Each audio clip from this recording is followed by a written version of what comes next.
Welcome to The Point, a podcast by Apex Benefits and dedicated to employee benefits thought leadership.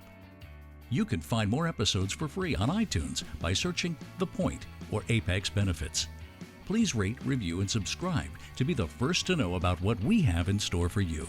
To learn more about Apex Benefits, please visit our website at www.apexbg.com or find us on LinkedIn, Facebook, or Twitter.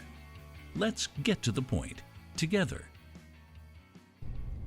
Welcome back to The Point Fort Wayne. I'm Kassee, Lamm with Apex Benefits, and today I'm joined by Amy Torrez with Paul's Place. I'm so excited to be recording this episode and have our listeners learn more about Paul's Place and everything that you do for our community. So could you just take a second and tell me a little bit about you and maybe how you got to where we are now with Paul's Place? Sure. Thanks, Kassee. I so appreciate you asking me to be on here, or allowing me to be on here. This is great fun. Any way to get our story out and get more people aware of what we're doing is just always a good opportunity. My experience with why I started Paul's Place came from my own personal experience with my father, Paul. We spent 6 months in temporary housing down in Houston. I had just graduated college from University of Texas at Austin, and he lived in South Texas, but he had to go up to Houston for one. He would get his regular heart checkup, so it wasn't out of the ordinary for him to say he was in the hospital in Houston. But at this time, he had said he was sick, wasn't feeling well, and ended up, said the doctors wanted me to come out for the weekend. So I get there. He told me he had been diagnosed with lymphoma based off of the anti-rejection medication he had from his heart transplant, almost 10 years before that. So, we always knew there was health issues we had to worry about, as far as keep track on with him. And when I got there, when I talked to him, the doctors were not very positive of how things were going to happen. So they said, let's just see what happens this weekend and go from there. So he made it through the weekend. He went 2 weeks and gained enough strength that now they're like, hey, he's doing well enough. Let's try chemotherapy. There's really nothing to lose at this point. So I'm staying with a family friend at this time who has got an apartment there right next to the hospital, so I could walk there. So it was great location. But he was a med student. He was going through finals, so it was like, I don't want to interrupt him. I don't want to, be a burden. And I knew sometime, if my father gets well, he's going to come out. So just in talking with the ICU nurses, they understood that we both were not from Houston, and they said, well, we can do something a little bit better for you than a couch, basically. So they the next day they came back with a set of keys and an address, which actually was on the other side of the apartment complex I was already at. And they said, this is your temporary apartment. It's provided by a church organization that helps families in your situation where they don't live here but are getting treatment here, long-lasting treatment. So I moved into the apartment. My dad was still in ICU, and so this place was a matter of, or it was a place that I could just relax, just kind of get away from everything that was going on, just to kind of release any kind of emotions that I had, whether it was sadness or anger, just depression or whatever, just to kind of get through that and then go back for my dad the next morning and be strong. I was there 12 hours a day basically with him, just, keeping him company, watching TV, just deep conversations. I really, go back and think, oh, it was a great time, even though it was a horrible time. You know what I mean? So, so that provided a little bit of solace for me. And then my dad continued to do well. So now they're like, oh, he can be released from the hospital, but he can't go back home yet. So as long as you guys are still staying in a temporary apartment, we can release him to there. So now he had a place that he can call, somewhat of a temporary home, where he had his lazy boy chair he can watch TV from. I could cook him meals. Was kind of, I still had to clean his port and all that, but it was just a matter of, it was somewhat normal, to be in a place where, even though you're going through treatment, it was a place that he could definitely relax a little bit more. So after, I'd say about 6 months, the scans were clear with lymphoma. It was looking great. I was getting into an apartment that I was going to, be in my name. I was relocating to Houston, and the day I was moving into that apartment, he ended up passing away of a heart attack. So all that treatment was good in the sense that it took care of the lymphoma, but unfortunately, it was just too much for his heart.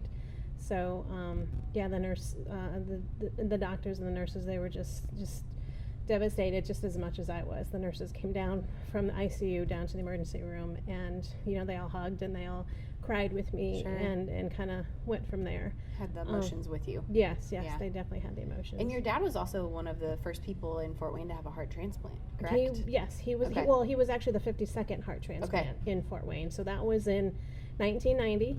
I don't know if anyone remembers when Lutheran Hospital was on Fairfield Avenue. Right. Now that's the park there, or at the Lutheran Foundation. But that's where he had his transplant. So yeah, it was quite a while ago. So so this whole happening was 1999 to 2000. Okay. So he was 2 months shy of having his heart 10 years basically. So. Wow. That in itself was a big deal. Absolutely. I think they gave him 5 years after his transplant to live after that transplant. So he had all kinds of miracles that he was fighting, and in the end, it was just the fight was just too strong, too much for him. Yeah. So obviously, your experience led you to creating Paul's Place. Mm-hmm. Can you tell our listeners a little bit more about what is Paul's Place here in Fort Wayne? Sure.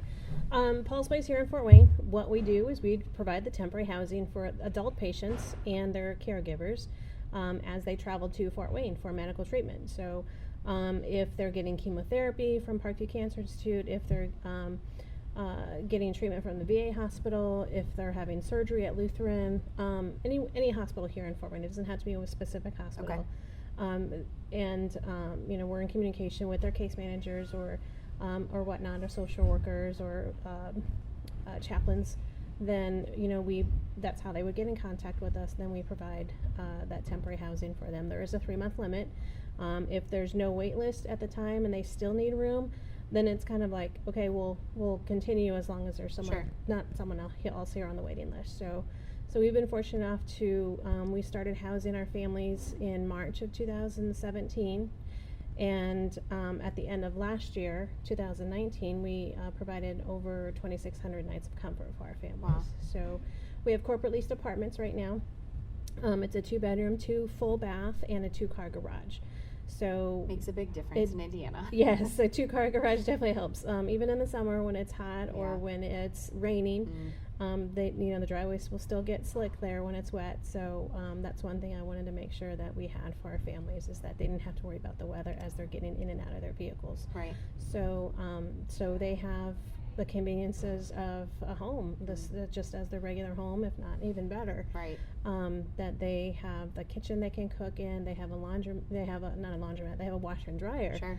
That they can wash their own clothes. They have one of our apartments overlooks a pond, so they can see the geese and watch the geese grow up too. I know that's one of the favorite things that some of our families have mentioned, that they love watching the geese grow up when they were there. Right? Yeah, new life. So it kind of gives them a better outlook, puts them in a good environment where they can kind of have a better headspace for themselves. Well, like you mentioned, when you were in the temporary housing in Texas, I mean, just being able to go back to a place, release your emotions in a safe space, and then also what you guys do, I think, is amazing. Is it's fully furnished. There's couches, beds, towels, linens, everything, food to cook, and it's just, it's awesome. It's so awesome.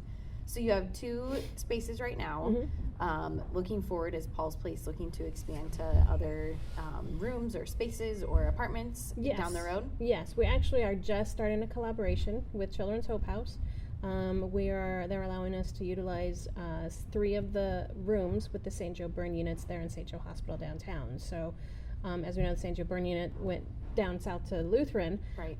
So that space was empty most of the time. So they said, hey, we know you have a waiting list, and we sometimes put overflow patients here. Would it be okay if you use our space too? Yeah. So we're working. It's a great opportunity. Melissa reached out and kind of talked to us about that, and I just she just has a great heart, and I just love that we're not, even though we do the same thing, we're not competitors. We definitely help each other. We collaborate. We brainstorm together on different things, or we're sounding boards for each other. So I love that the nonprofit world here in Fort Wayne definitely is not. It's definitely a very positive environment. Sure, so. Absolutely. So tell us a little bit more about how you get on the waiting list, or how does that process look if someone's coming to Fort Wayne and wants to be a part of Paul's Place? Sure. If someone's coming here, a lot of times their case manager is scheduling things out, several weeks in advance. If they have their case manager contact us, we've had families come through American Cancer Services of Northeast Indiana, even the volunteers at the Ron McDonald House. They will call us or have the families call us directly. Social workers, they're inside the hospitals, the financial workers, or even the chaplaincy. Okay. That's kind of who we kind of keep in contact with, just Sure. as make sure that yes, they're still getting treatment there, or we haven't heard from the family, family hasn't checked in a while, making sure everything is going okay on the family's end. Right. So that's how they would get in contact Okay. with us, or just calling us directly, and then I'll ask, okay, who are you working Right. with? So, but Okay. yeah, our website is out there, with the phone number and everything to Right. contact us. So it's free for the families that come and utilize the space. Well, actually, we ask for a $10 per night minimum donation. But if they still can't afford to do that, that's okay. We're still going to allow Okay. them to have temporary housing. I know I couldn't afford even $10 a night when I was for 6 Right. months. There was no way I could do that. So we understand. We with these medical issues, medical crisis. That's a huge financial burden. So we work with them. We've had some families just pay $10 a week. We've had families that just couldn't pay anything at all, or one family had their church made a collection, and they donated that money to us. So, in the family's name. So, but it is a minimum $10 per night Okay. donation, and 90% of our families do that or more. Sure. So we definitely appreciate that. So we as a community can support Paul's Place financially. Can you speak a little bit to like the donations per night and how that structure looks? So if I was going to donate to a family for a week or a night, or what's that structure look like? Sure. We actually have a sponsor night campaign that we're kind of going to kick off in early February this year. We had a pivot and kind of do one this March with everything that's happened, but I think we're going to make that a set thing every year. Awesome. But we have a sponsor night campaign, so you can sponsor a night for a family for just $49, and we can announce on social media or on our website, this night is sponsored by, Kassee, Lamm and their family, because in honor of their loved one, Right. Jane Smith, or so to speak. Or if it's your birthday or an anniversary date, we have families that do that. That's so cool. So you can sponsor a night for a family, you can sponsor a week. It's $350 for a family for a week. And there's other, different other options they can do as well. We also have had smaller companies, like small local companies, do paper drives for us. Oh, okay. So the employees will collect paper towels, toilet paper, Kleenex, even like Windex or fabric softener or laundry detergent, because that's one of the services we provide. Right. They'll just collect all these things, and then at the end of the month they'll give it to us. We'll donate it to us. Wow. So that's always helpful, because we do provide everything. We provide the cooking utensils, the cooking, the paper products, the laundry detergent, the linens are all there for everything. So that's definitely an expense that we have to maintain to make sure our families are comfortable. Sure. So I have been privy to see one of the videos that was a success story of a family that stayed here. But can you just speak to our listeners a little bit about the great word that you get in return from the people that come and stay Sure. utilizing Paul's Place? Yeah, sure. I check in the families, and usually I check them out when I come in, and even some of my kids have been with me when we've checked in families, and every time it's hugs and tears. I'm tearing up too, because they're so relieved. It's one thing they don't have to worry about. They've got a million other things. They're literally fighting for their lives sometimes, and housing should not be an issue for them. It shouldn't. So this is what we provide. So it's gratitude and relief. Yeah. In that video you talked about, it was a lady in her mid-40s, stage 4 cancer, and she had teenage kids still.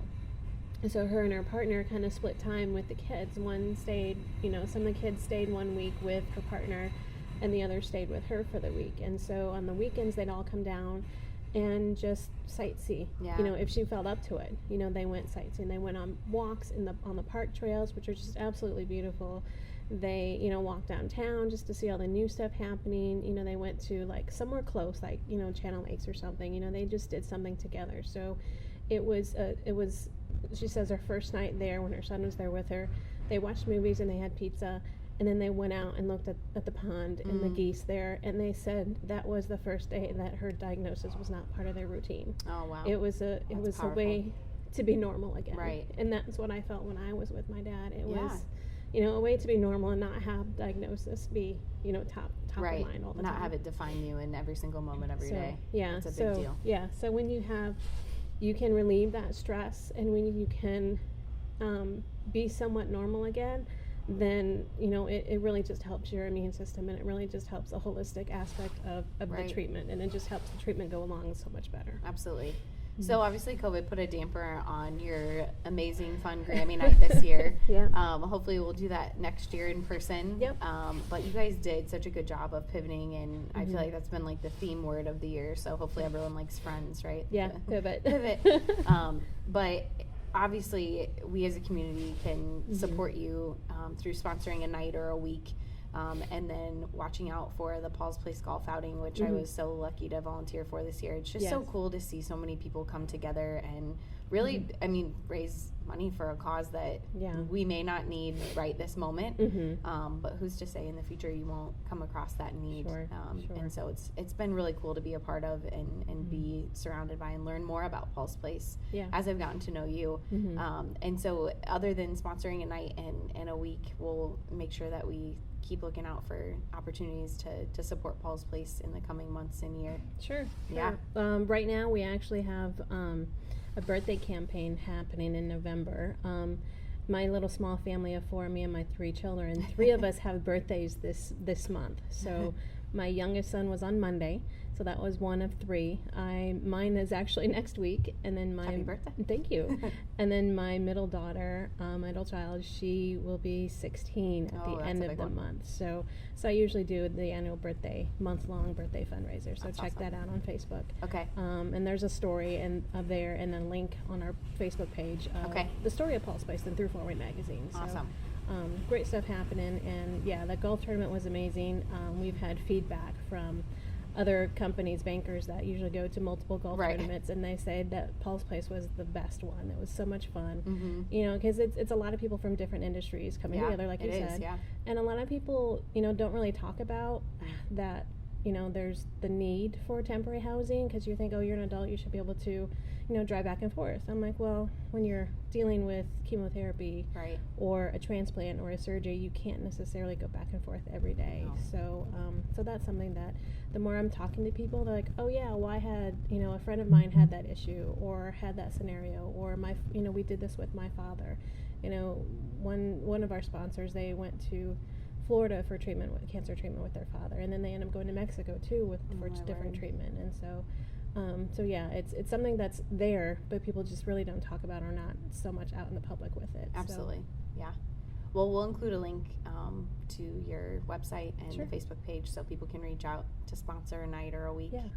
And obviously we want to encourage people to continue to support Paul's Place, and I just appreciate you being on the podcast with me and taking the time to speak about Paul's Place, and you can feel your passion for Paul's Place.